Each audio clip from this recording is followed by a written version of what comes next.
Hi, my name is Garrielle TEACHING. Welcome to my class. Boom. I'm Mrs. Garrielle TEACHING, and these are my kids. I'm gonna read to you out there and to my kids. Now, this title is about a boy named Jack and his cat. My cat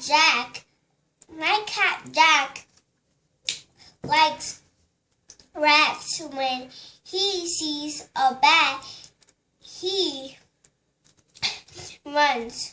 And sometimes he likes hats, and he plays with rats and hats on the mat.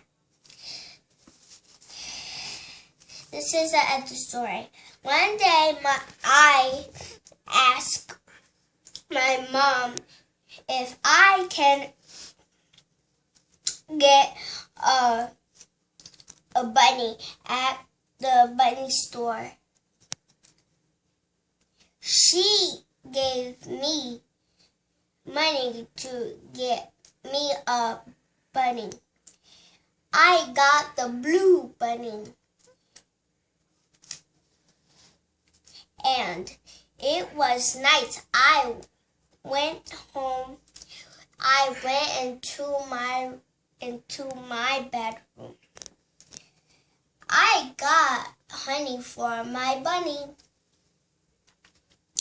And the bunny ate all the honey. The end. Thank you.